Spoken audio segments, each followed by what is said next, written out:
Depuis plusieurs semaines, le président Macron brille par l'évocation de la question de la crainte dans les relations internationales.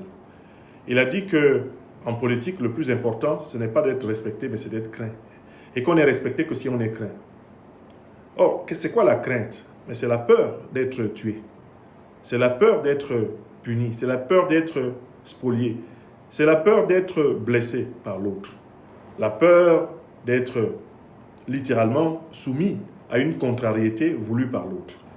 Emmanuel Macron, parlant de la puissance française, dit « Nous n'avons pas été assez craints ». La question que cette formule de M. Macron soulève est celle de savoir ce qu'elle veut dire et à qui parle-t-il. Si on reste dans le continent eurasiatique, on peut dire que M. Macron s'adresse tout naturellement à l'ennemi structurant que les dirigeants et le gouvernement français actuel se sont choisis, la Fédération de Russie. Depuis 2022, en France et plus largement en Occident, a été développée une russophobie extrêmement obsessionnelle et qui consiste littéralement à expliquer toutes les difficultés de l'Occident par l'invasion de l'Ukraine par la Russie de Poutine. C'est la faute à Poutine. Donc quand le président Macron dit « nous n'avons pas été assez craints », il parle de la Russie. Donc quand le président Macron dit « nous n'avons pas été assez craints », ceux qui connaissent l'histoire de la France en guerre, l'histoire de la France dans les relations internationales et le rôle décisif dans les grands conflits mondiaux que la Russie a joué, ils se rendent compte que le président Macron décroche par rapport à la réalité historique. Et si on en vient à la dernière période, c'est celle de 2022, depuis la guerre avec l'Ukraine jusqu'à maintenant. Mais toutes les prédictions qui ont été faites par les hommes politiques français à propos de la Russie ont été démenties par la réalité. Donc quand le président Macron dit « nous n'avons pas été assez craints », il se fait peur tout seul parce que la France ne peut pas effrayer la Russie. S'il y a une guerre entre la France et la Russie, c'est la France qui disparaît. Toi, tu ne vas pas déclencher une guerre dans laquelle toi et tous tes enfants et toute ta famille, vous disparaissez en une journée de combat. On vous envoie des supersoniques, on vous envoie des Satan 1, Satan 2, et il n'y a plus de capital, il n'y a plus personne. Vous parlez de quoi? Donc, je suis surpris qu'ils disent « nous n'avons pas été assez craints » en visant la Russie de Poutine. Il n'y a même pas de commune mesure. Mais il y a un deuxième sens au mot du président Emmanuel Macron. Quand il dit « nous n'avons pas été assez craints », il parle de l'Afrique. Et il faut rattacher cette phrase « nous n'avons pas été assez craints » avec la phrase dans laquelle, parlant des Africains, le président Macron a dit que l'ingratitude est une maladie non transmissible à l'homme et qu'on n'a pas assez remercié la France pour le service qu'elle a rendu à l'Afrique en l'aidant à combattre le terrorisme. Vous vous rendez compte? Mais qui a introduit le terrorisme au Sahel?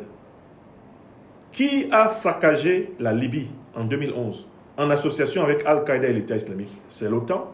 Mais quelle reconnaissance les Africains devraient-ils avoir envers des puissances qui sont responsables de la déstabilisation de leur continent? On devrait remercier le voleur de nous avoir volés, le pilleur de nous avoir pillés, le tueur de nous avoir tués. On doit dire aux méchants, vraiment, merci, c'est gentil, tu m'as bien massacré, tu m'as bien pillé, tu m'as bien volé, tu m'as bien envahi, tu m'as bien appauvri. Qu'est-ce que je suis fier de toi. Donc, le président Emmanuel Macron, en appliquant cette formule de la crainte à l'Afrique, annonce que pour redorer le blason géopolitique, géostratégique et diplomatique de la France en Afrique, il faudrait alors que la France reprenne des opérations par lesquelles elle va se faire craindre par les Africains.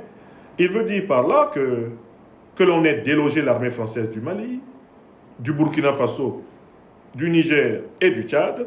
Cela vient du fait que les Maliens, les Nigériens, les Tchadiens, les Burkinabés, etc., n'ont plus peur de la France. Alors, examinons cela. Mais pourquoi les Maliens, les Burkinabés, les Nigériens, les Tchadiens n'ont-ils plus peur de la France? Mais la raison est toute simple. C'est que la peur ne sauve personne. L'Afrique n'a pas le choix. L'Afrique ne peut plus avoir peur.